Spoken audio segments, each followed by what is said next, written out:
5 executions were carried out this week across 5 different states, reigniting an old debate over capital punishment in America. It's the first time in over 20 years that this many executions have taken place in a single week.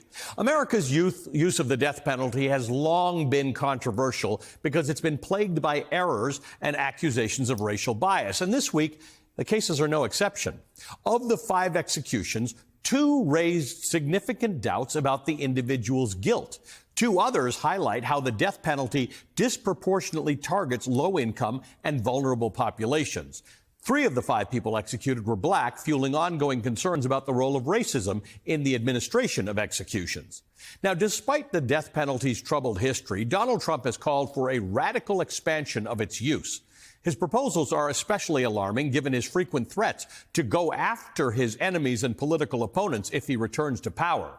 Abraham Bonowitz, the executive director of the group Death Penalty Action, warns that Trump's plans should be, quote, deeply concerning to everyone. Trump has said he wants to execute U.S. military leaders and other U.S. government officials who opposed his off-the-rails and treasonous agendas. Someone needs to remind him he is running for president of the United States, not North Korea. Both Agenda 47, which is Trump's official campaign platform, and this, Project 2025, the conservative blueprint that we're covering extensively on this show, identify capital punishment as a key objective.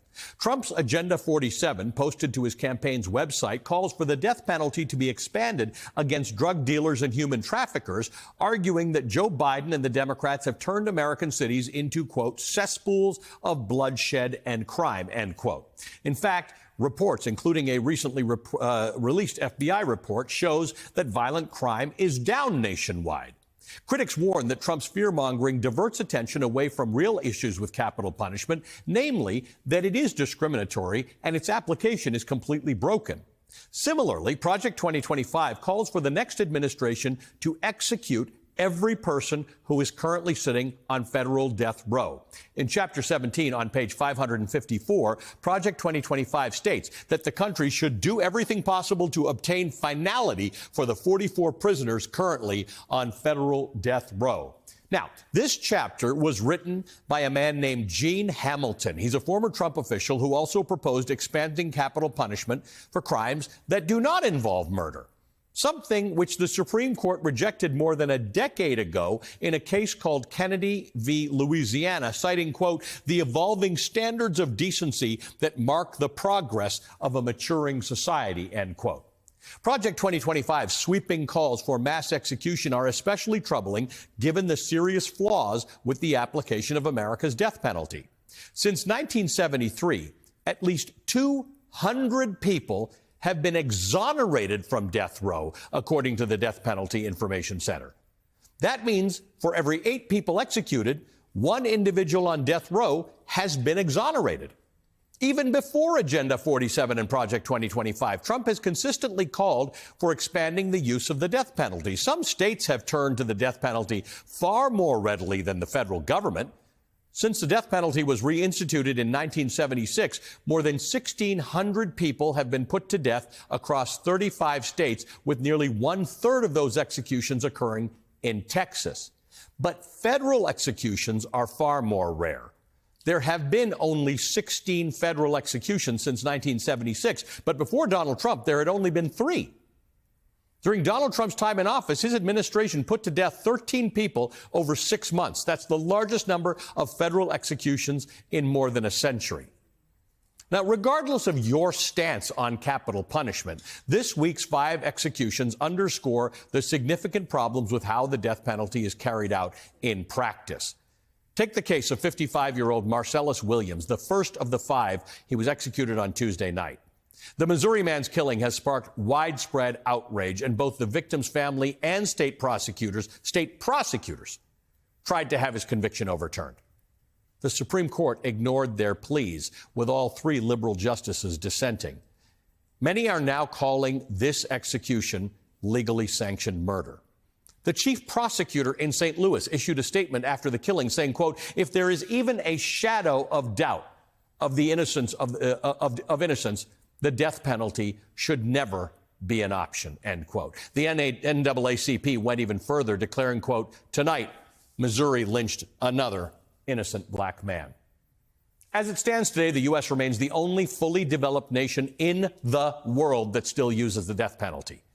We are in the same company as regimes like China, Egypt, Iran, Iraq, and Saudi Arabia. In 2008, the Supreme Court underscored the oppressive and brutal nature of capital punishment, warning, when the law punishes by death, it risks its own sudden descent into brutality, transgressing the constitutional commitment to decency and restraint. But do not count on today's Supreme Court to act as any sort of meaningful check on an unrestrained Trump presidency. In its scathing critique of the Supreme Court's refusal to stop the execution of Marcellus Williams, Slate's Dahlia Lithwick and Mark Stern agree that, quote, the far right bloc tripped over itself to reflect deep concern for the former president's rights, fashioning brand new law out of thin air to give him every last benefit of the doubt, every conceivable tool to defeat his criminal charges. There is vastly greater, more incontrovertible evidence of Trump's guilt in the January 6th case than there was of Williams' guilt in a murder. It is now certain beyond any shadow of a doubt that the 6 justices of the conservative supermajority have constructed 2 classes of Americans who receive 2 classes of judicial relief. One that looks like them and shares their values, and another that garnishes no empathy, concern, or even curiosity.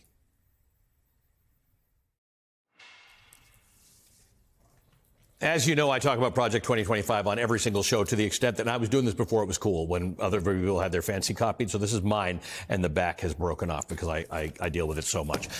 Before the break, I was telling you about Project 2025, Agenda 47, Donald Trump's plan to radically expand the penalty across the country. For more on this, I'm joined by Paul Butler. He's a former federal prosecutor. He's an MSNBC legal analyst. He's a law professor at Georgetown University Law Center. He's the author of the important book, Chokehold, Policing Black Men. Paul, it's great to see you here. This is a complicated issue because the death penalty is legal in America, and some people support it and some people don't, and it's not exactly along party lines.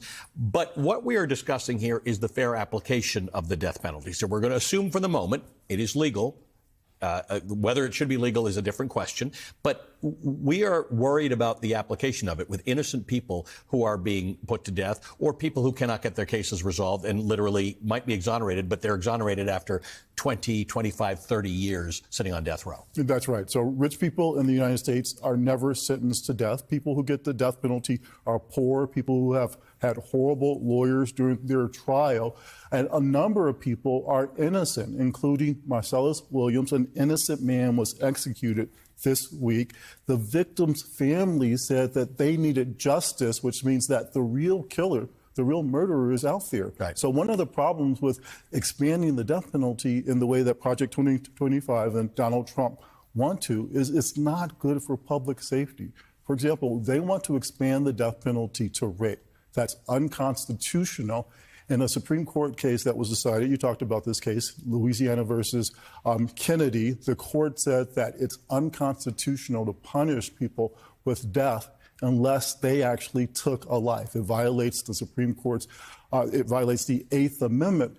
But the court also had practical concerns about public safety. We know that when people understand that death is a possibility for their abuser, they don't come forward. The most important thing for children who are victims of abuse is for them to tell somebody. If they know that that person, often a member of their family, can be executed, that makes them less likely to come forward.